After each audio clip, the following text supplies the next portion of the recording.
Ladies and gentlemen, in this Red Gaming Telecom video, let's discuss the next generation and the possibility of hardware malfunctions and crashing.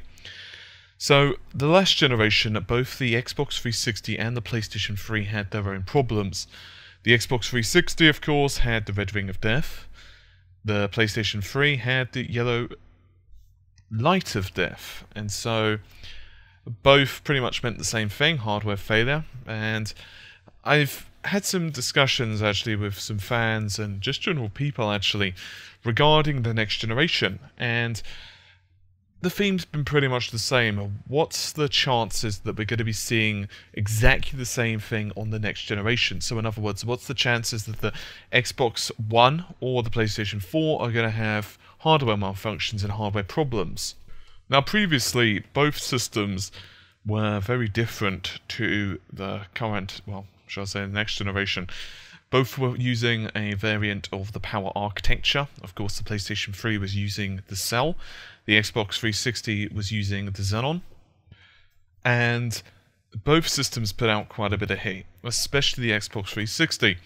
Now, for those of you who don't know, and I'm assuming most of you probably would, but the red ring of death, which was pretty pervasive actually on the Xbox 360, there are varying reports. I mean, some people say it was like half of the machines. After all, people stopped taking reports as the machines went on, the launch machines. I mean, my own went maybe about 4 years after I originally bought the machine, and yes, it was the red ring of death. Other people were saying it was about a third, but either way, it was a hell of a lot of the machines. Now, it was caused pretty much by overheating, and effectively, the board itself would start bowing. Now, there are multiple ways around this, including their fairly infamous X-clamp trick, and even things such as the towel trick, where you would literally wrap a towel around your machine, leave it on, and you would pretty much let the system superheat, and then you would unplug it by the mains, sheepishly, remove the towel so you don't burn your hands off, and you would just basically let it cool. And then afterwards it would usually last for a certain amount of time. I actually used the towel trick once, and I tried it a second time, and yeah, no dice. So I eventually just got a new system. Both CPUs were based on the power processor architecture, as I said, and it's actually fairly unknown, but the Xbox 360 and the PlayStation 3 CPUs in some ways are actually kind of cousins. The Xbox 360 CPU uses the PPE of the PlayStation 3's Cell. Now, the PPE is basically handles 2 hardware threads at 3.2 gigahertz. But there were 3 of them. So, in other words, it was a tri-core processor able to handle 6 threads. Meanwhile, the Xbox 360's rival, the PlayStation 3, of course, was a little bit different. It was using the it had 7 synergistic processor cores, with synergistic processing elements, along, of course, with the Cell processor itself, main driving force, which was the PPE. So, in short, the PPE kind of gave the SPE's work to do, and once again, the PlayStation 3's PPE was 2 hardware threads, but it only had 1 core. Now, the PS3's architecture and the Xbox 360's was pretty synonymous with heat. The GPUs as well put out quite a bit. Both the CPUs were built on a 90nm process and were running at 3.2 gigahertz. So obviously pretty damn big, required a lot of power to utilize. Later on, however, it started to become a bit different. The Xbox 360, for example, integrated its CPU and GPU, the Xenon and the Xenos, onto the same die, into the same package, along with the ED-RAM, and that helped to reduce the heat, and so on and so on. Indeed, this new integration, the XC GPU, it was known as, actually was manufactured by Global Foundries, and they halved the manufacturing process. It went down to 45 nm, and when they done this, they actually reduced the power requirements by a rather astounding 60%, and the physical chip area was reduced by 50%, obviously 45 from 90. So that's one of the primary reasons the later Xbox 360s, for example, didn't suffer the overheating issues that were associated with the earlier systems. You know, the later models just didn't put out as much heat. And there were multiple reasons for this. Now, of course, there have been issues with the systems other than just the CPU and GPUs. One of them, of course, was the disk drive malfunctions. The PlayStation 3's had a couple of issues with that. You also got problems regarding various other components, of course, but they were fairly in the minority, if I'm honest. Then, of course, you had system updates, which occasionally would brick the system. But they weren't that many. Of course, we're going to ignore things such as the PlayStation Network intrusion because that didn't affect the actual physical hardware. But, of course, it wasn't too long ago that an update for the PlayStation 3, for example, June this year, late June this year, was bricking different systems. And, of course, that was completely software orientated, so it had nothing at all to do with the hardware. It was all down to, well, the update on the console. So, yeah, you can see a fairly simple pattern here, and they did a fairly good job with the consoles. They basically went with a high number of high IPC, also known as instruction per clock, very power-hungry CPU cores, which it worked well. It gave them a lot of performance. It gave them a hell of a lot of performance, but there were issues with that. The Xbox 360, for example, had a pretty awesome memory structure. It was probably, well, it was better than the PlayStation 3's, but all of this meant very little, of course, when the system crashed. And so people have invariably started to ask, well, what about the next generation? What's the chances that we're going to be seeing the same story retold with the PlayStation 4 or the Xbox One? Personally, I don't really think it's going to be that much. I mean, now that a lot of the specifications are no longer hearsay, now that we know the overall information of the system, we got to read on the specifications, we know the rough temperature ranges it's going to be running at, and so on and so forth, I don't really think that we're going to be having a problem. The Jaguar CPUs are designed, created with the purpose of being low power. High performance for, you know, what they offer per watt, but they don't require much wattage. In other words, you're getting a good amount of performance for the power you're putting in. But of course, they are 8 cores. They don't handle more than one hardware thread each, so 8 hardware threads total. And of course, this is all on a SoC with various other bits and pieces. Of course, it's got the GCN cores in there as well. Also known, of course, as the GPU. In the Xbox One's case, it also has a few other bits and bobs, such as, say, the Move engines, and, of course, the ES RAM, all on the same little package of fun.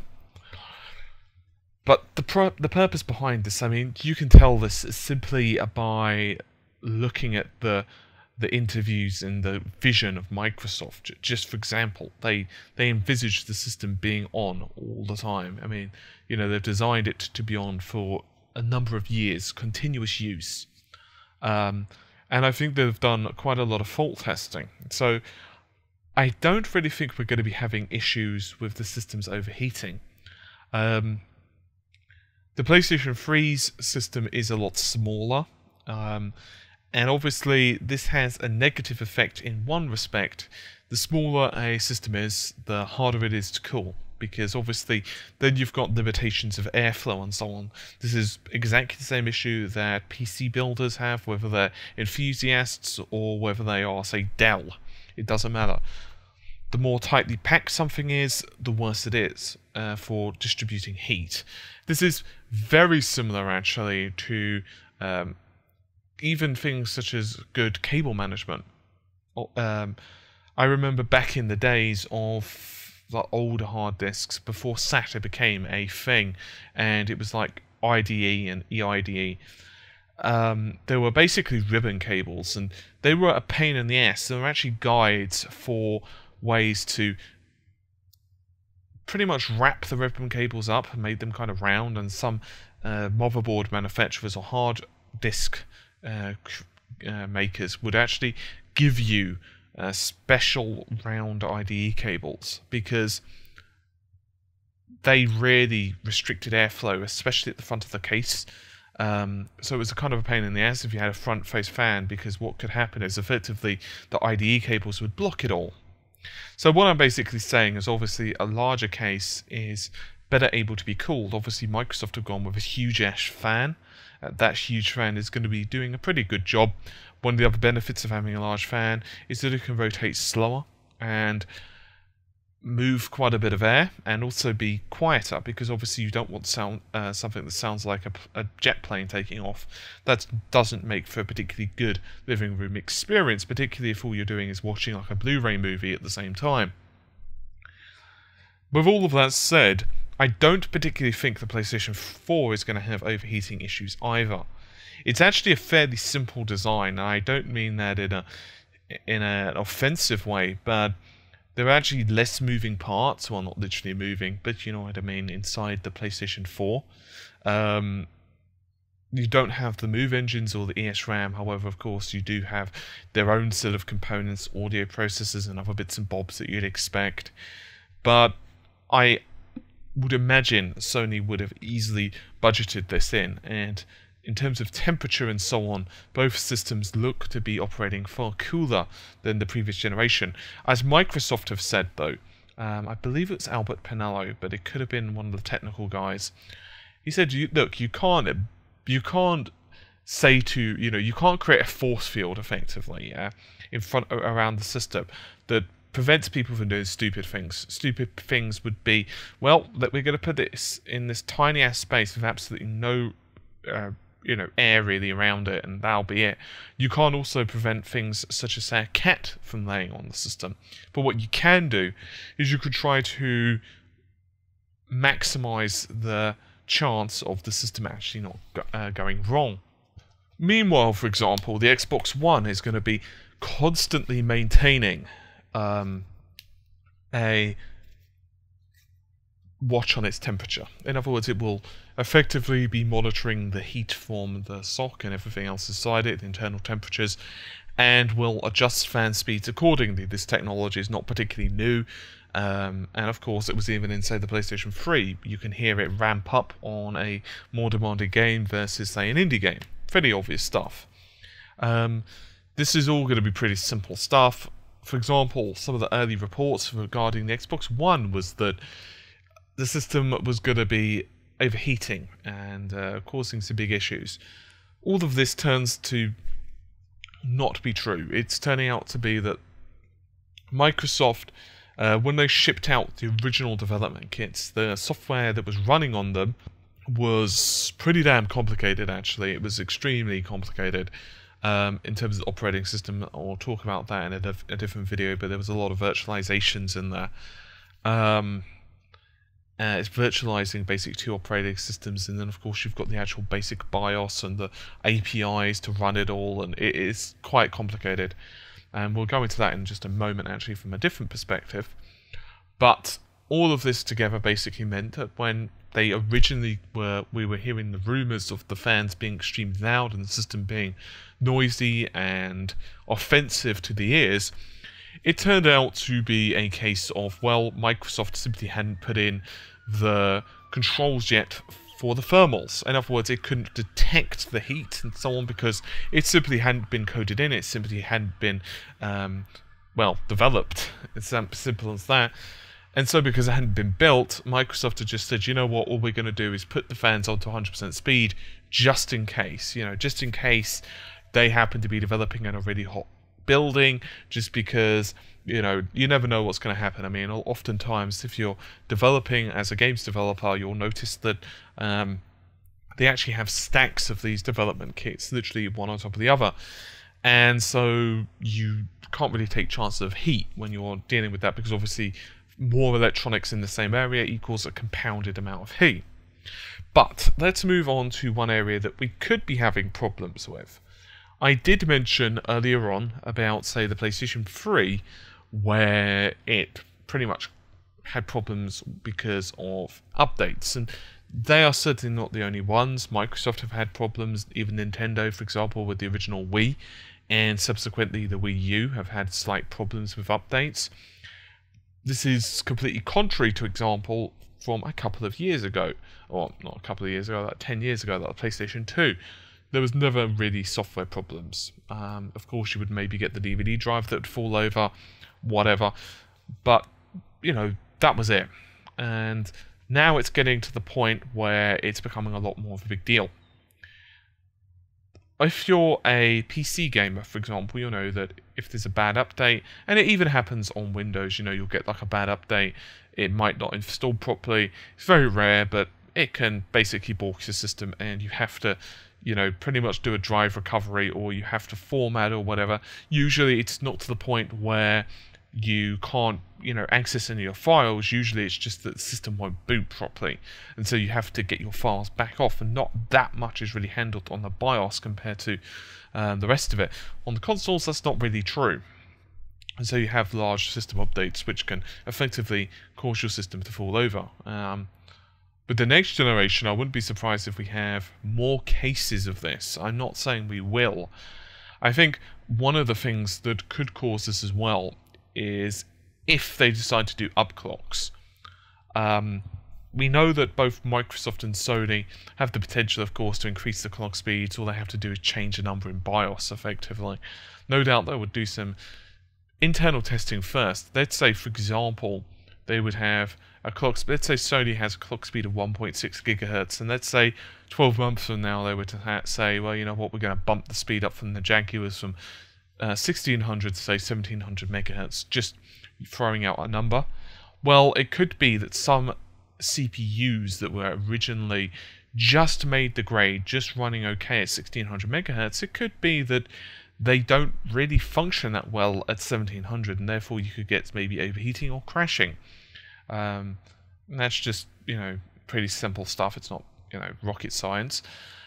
You could also be getting problems with system updates in terms of because of the complexities of the operating systems. We know that, for example, Microsoft have a very complicated virtual operating system solution going on. They've basically got one operating system that's controlling another two. One operating system does like most of the overlays and apps and stuff like that. The other one, meanwhile, handles the games.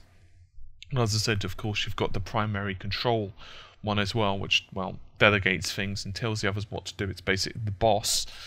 So who knows, maybe that could cause issues from both systems. I wouldn't be surprised if there were certainly one or two dodgy updates. I'm not saying that either company is going to be more responsible than the other, because, well, both systems are incredibly complicated. Sony, of course, have a lot of stuff going on in the back end. They've got very complicated GPU architectures, very complicated APIs, and this is exactly the same for Microsoft, by the way.